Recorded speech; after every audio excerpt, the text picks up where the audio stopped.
الحمدللہ رب العالمین والصلاة والسلام علی سید المرسلین۔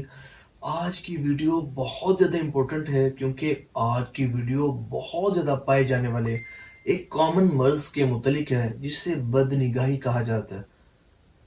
اور یہ بد نگاہی کتنا مہلک مرض ہے، اس سے کس طرح بندے کی دنیا بھی برباد ہوتی ہے، دنیا کے ساتھ ساتھ بندے کی آخرت بھی برباد ہوتی ہے، کس طرح بندہ اللہ کا نافرمان اور ناپسندیدہ بندہ بن جاتا ہے، کس طرح اس بد نگاہی کے سبب بندے سے عبادت کی توفیق چھین لی جاتی ہے، عبادت کے ساتھ ساتھ خشوع و خضوع کی توفیق چھین لی جاتی ہے، اور سمجھے کہ بندہ بہت زیادہ بلائیوں اور خیر سے محروم ہو جاتا ہے۔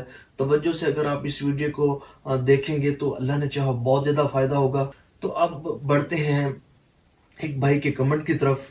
ابھی شاید کل کی بات ہے، ایک بھائی کا کمنٹ آیا، انہوں نے بڑا ہی اہم سوال کیا۔ کہتے ہیں کہ کیا بد نظری یعنی کہ بد نگاہی کرنے سے درود پاک پڑھنے کی روٹین خراب ہوتی ہے، اور بد نگاہی سے کیسے بچیں؟ آج کے دور میں کس طرح بد نگاہی سے بچنا ممکن ہے، اور بد نگاہی کے بعد درود شریف پڑھنے میں لذت کیوں نہیں ملتی؟ دیکھیں کتنا امپورٹنٹ کوسچن ہے، اور میں یہ سمجھتا ہوں کہ آپ سب کو توجہ کے ساتھ اس ویڈیو کو دیکھنا چاہیے۔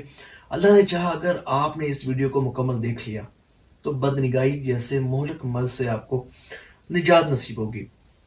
دیکھیں ایک بات یاد رکھ لیجئے، اچھی طرح ذہن نشین کر لیجئے کہ بد نگاہی کرنے سے صرف درود پاک پڑھنے کی روٹین خراب نہیں ہوتی، بلکہ بندہ پورے کا پورا خراب ہو جاتا ہے، اس کی روحانیت خراب ہو جاتی ہے۔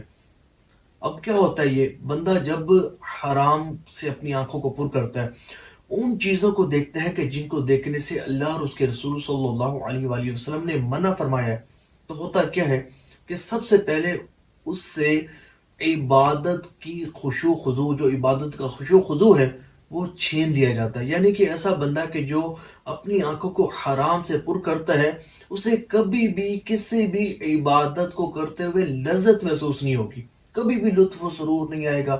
عبادت کرے گا تو بڑی سمجھے کہ ایک عدم توجہ کے ساتھ، اور بس بندہ کہے گا کہ کسی طرح جلدی جلدی میں یہ عبادت کروں اور فارغ ہو جاؤں۔ گناہوں میں خوب پھر دل لگنا شروع ہو جاتا ہے، اللہ کی نافرمانیوں پر بندہ بہت زیادہ دلیر ہو جاتا ہے، بڑے بڑے گناہ کرنا اس کے لیے کوئی بات ہی نہیں ہوتی۔ کیوں؟ یہ بد نگاہی اور اللہ کی نافرمانی کے سبب ہوتا ہے۔ دیکھیں بد نگاہی حرام اور جہنم میں لے جانے والے کام ہے۔ دیکھیں حضور صلی اللہ علیہ وآلہ وسلم نے ارشاد فرمایا کہ بروز قیامت کچھ لوگوں کی آنکھوں میں آگ کی سلائیاں پھیری جائیں گی۔ یہ کون لوگ ہوں گے؟ یہ وہ ہوں گے کہ جو اپنی آنکھوں کی حفاظت نہیں کرتے، بلکہ اپنی آنکھوں کو دنیا میں حرام سے پر کرتے ہیں۔ اب آپ مجھے یہ بتائیں کہ اب جو بندہ درود پاک بھی پڑھتا ہو، اور اس کی یہ دلی آرزو بھی ہو کہ اسے خواب میں حضور صلی اللہ علیہ وآلہ وسلم کی اسے خواب میں زیارت بھی نصیب ہو، اور پھر وہ انہی آنکھوں کے ذریعے گناہ کرتا ہو، انہی آنکھوں کے ذریعے فحش مناظر دیکھتا ہو، انہی آنکھوں کے ذریعے بے حیائی کے مناظر دیکھتا ہو، مجھے یہ بتائیں کیا اس کا یہ ایمان گوارا کرتا ہے؟ کیا اس کا یہ دل چاہے گا کہ کیا ان گندی آنکھوں سے وہ حضور کی زیارت کرنا چاہتا ہے؟ ایسا شخص کہ جو گناہوں پر دلیر ہو گیا ہو، جو بکثرت بد نگاہی کرتا ہو، بکثرت اپنی آنکھوں کو حرام سے پر کرتا ہو، تو ایسے شخص کو عبادت کی توفیق بھی بڑی مشکل سے نصیب ہوتی ہے۔ عبادت کی طرف طبیعت مائل نہیں ہوتی، نفس خوب سستی کرتا ہے، اور بندہ جو ہے وہ بڑے بڑے گناہ کرنے میں بھی دیر نہیں کرتا، اور نیکیوں میں بالکل بھی دل نہیں لگتا۔ تلاوت قرآن کریم، درود پاک کی کثرت، نوافل کی کثرت، نفلی روزے اور دیگر کئی عبادات ایسے کہ جو سمجھیں کہ وہ اس کے لیے ایسا محسوس ہوتا ہے کہ جیسے بہت بڑا پہاڑ ہو، لیکن گناہ کرتے اسے منٹ بھی نہیں لگتا۔ یہ سارا کا سارا گناہوں کی نحوست اور بد نگاہی کے سبب ہوتا ہے۔ دیکھیے بد نگاہی جو بھی شخص کرے گا نا، اس سے عبادت کی توفیق بھی چھین لی جائے گی، اور عبادت کی توفیق کے ساتھ ساتھ عبادت کا خشوع و خضوع بھی اس سے لازمی طور پر چھین لیا جاتا ہے۔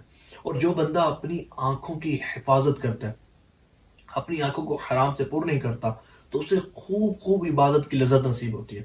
دیکھیں حضور صلی اللہ علیہ وآلہ وسلم کی بڑی پیاری حدیث ہے کہ حضور صلی اللہ علیہ وآلہ وسلم نے ارشاد فرمایا کہ جس شخص کی نظر کسی عورت کے حسن و جمال پر پڑی اور پھر اس نے اپنی نظریں پھیر لی تو اللہ تبارک و تعالی اسے عبادت کی لذت عطا فرمائے گا۔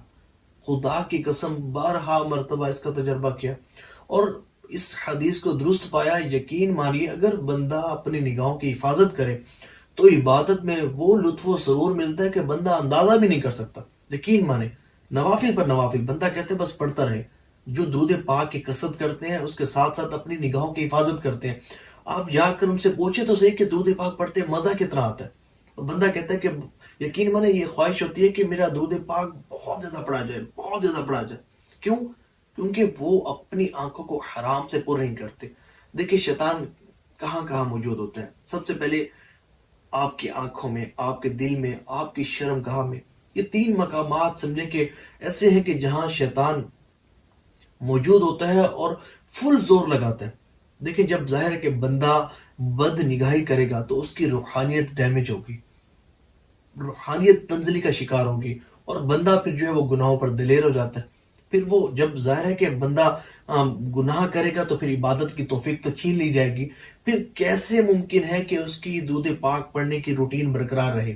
ایسے لوگ کہتے ہیں کہ پہلے تو ہمارا بہت زیادہ درود پاک پڑھا جاتا تھا لیکن اب پتہ نہیں ہمارے ساتھ کیا ہے کہ ہمارا درود پاک پڑھا ہی نہیں جاتا، درود پاک پڑھنے کا دل ہی نہیں کرتا۔ پڑھتے بھی ہیں تو بس ایک تسبیح بھی بڑی مشکل سے پڑھی جاتی ہے اور توجہ کے ساتھ اور خشوع و خضوع کے ساتھ پڑھی بھی نہیں جاتی۔ تو یہ سارا جو ہے وہ گناہوں کی نحوست کے سبب ہوتا ہے، یہ بد نگاہی کی نحوست کے سبب ہوتا ہے۔ تو اس کا علاج کرنا بہت زیادہ ضروری ہے۔ یقین مانیے ایسے ایسے بزرگان دین رحمہم اللہ المبین گزرے ہیں۔ ایک بزرگ ہیں حضرت ربیع بن قسیم رحمۃ اللہ تعالی علیہ، جب بھی دیکھتے نا کہ کہیں سے عورتیں ان کو پتہ چلتا کہ خواتین گزر رہی ہیں تو اپنی آنکھوں کو بند کر دیتے اور بند کر لیتے، اور جو خواتین گزر رہی ہوتی پاس سے وہ ایسے سمجھتی ہیں کہ شاید یہ شخص نابینا ہے، وہ ان کو نابینا تصور کرتی، لیکن وہ نابینا نہیں تھے، لیکن اپنی آنکھوں کی حفاظت کرنے والے تھے۔ ہمارے ہاں ایک شخصیت ہے ملتان شریف میں، حضرت چادر والی سرکار رحمۃ اللہ تعالی علیہ۔ آپ کے متعلق یہ سننے کو ملتا ہے کہ آپ اس وقت کہ جب سوشل میڈیا کا دور نہیں تھا، جب بے حیائی بہت زیادہ عام نہیں تھی، اس وقت بھی آپ اپنے سر کو، اپنی آنکھوں کو چادر سے ڈانپ کر رکھتے تھے کہ کہیں ایسا نہ ہو کہ کسی غیر محرم عورت پر میری نظر پڑ جائے۔ آج لوگ جو ہے وہ حافظے کی کمی کا جو وہ گلہ کرتے ہیں کہ ہمارا حافظہ بہت زیادہ کمزور ہے۔ تو غالباً حضرت امام شافعی رحمۃ اللہ تعالی علیہ آپ کے متعلق یہ ایک بزرگ تھے، برحال میں کنفرم نہیں، ذہن میں اچانک یہ بات آئی کہ وہ ان کا حافظہ بہت زیادہ قوی تھا، بہت زیادہ قوی۔ تو کسی نے تعریف کی کہ جناب آپ کا حافظہ بہت قوی ہے۔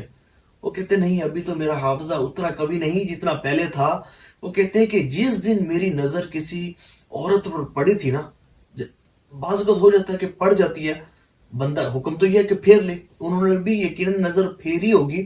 وہ کہتے ہیں کہ ایک دفعہ ہوا یوں تھا کہ ایک عورت پر میری نظر پڑ گئی تھی، اس کے بعد میری جو میموری ہے، میرے حافظے کی جو قوت ہے وہ آدھی ختم ہو گئی۔ اب تصور کریں کہ جو بندہ بکثرت بد نگاہی کرتا ہے تو اسے کتنا نقصان ہوتا ہوگا۔ اچھا پھر اس کا جو ایک سمجھے کہ جسمانی نقصان، بندہ جو ہے وہ پھر نامرد ہو جاتا ہے، جریان کے مسائل، پھر جو ہے وہ ہر وقت جو ہے وہ مزی سمجھے کہ، اور پھر قطرات بہنا، اور پھر جو ہے وہ ہر وقت بندہ سمجھے کہ یہ وہ لوگ ہوتے ہیں کہ پھر سمجھے کہ یہ بد نگاہی کر کر کر کر کر کر کر کر کے بالکل اپنے آپ کو برباد کر بیٹھتے ہیں، اور پھر سمجھے کہ پھر حکیموں کے پاس اور پھر طبیبوں کے پاس اور پھر ڈاکٹروں کے پاس ان کے چکر ہوتے ہیں، اور سمجھے کہ ایک سیٹسفیکشن ہی نہیں ہوتی ان کو، اور سمجھے کہ پھر اپنی زندگی کو یہ اپنے ہاتھوں سے برباد کر بیٹھتے ہیں، دنیا بھی برباد کر بیٹھتے ہیں، اپنی آخرت بھی برباد کر بیٹھتے ہیں۔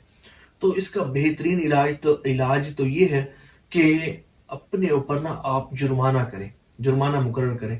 بالفرض ایک شخص ہے وہ بد نگاہی کرتا ہے، اب وہ اپنے اوپر جرمانہ کرے کہ بھئی میری اگر انکم ہے مثال کے طور پر منتھلی 30,000 اگر کسی کی انکم ہے، تو وہ اپنے نفس پر یہ جرمانہ کرے کہ اگر میں نے اب بد نگاہی کی تو میں 5,000 اللہ کی راہ میں صدقہ کروں گا۔ یہ اپنے اوپر سزا مقرر تو کریں، پھر آپ دیکھیں گے کہ کہ جب اپنے اوپر جرمانہ مقرر کریں گے نا، پھر آپ کو پتا ہوگا کہ اگر میں نے بدنگاہی کی تو پھر 5,000 صدقہ کرنا پڑے گا.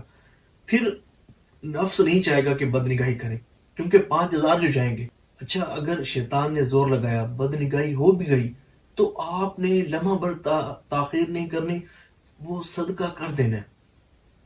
پھر آپ دیکھیے گا کہ کتنا آپ کو فائدہ ہوتا ہے. پھر اپنے اوپر نفس پر جرمانہ مقرر کریں، اس سے بڑھ کر جرمانہ مقرر کریں. تو ہر بندہ اپنی حیثیت استطاعت کے مطابق اپنے اوپر جرمانہ مقرر کرے. سمجھے کہ کوئی 1,000 2,000 200 500 یہ کر کے تو دیکھیں آپ کو کتنا فائدہ ہوتا ہے. اور پھر اپنے آپ کو اللہ سے ڈرائیں، اپنے دل میں اللہ کا خوف پیدا کریں، استغفار کریں اور اللہ تعالیٰ سے مدد مانگیں. اللہ تبارک و تعالیٰ آپ کو اس برے مرض سے نجات عطا فرمائے گا. اللہ تعالیٰ آپ کو بھی اپنے پسندیدہ، برگزیدہ اور ہدایت یافتہ اور مغفرت یافتہ بندوں میں شامل فرمائے گا انشاءاللہ عز و جل.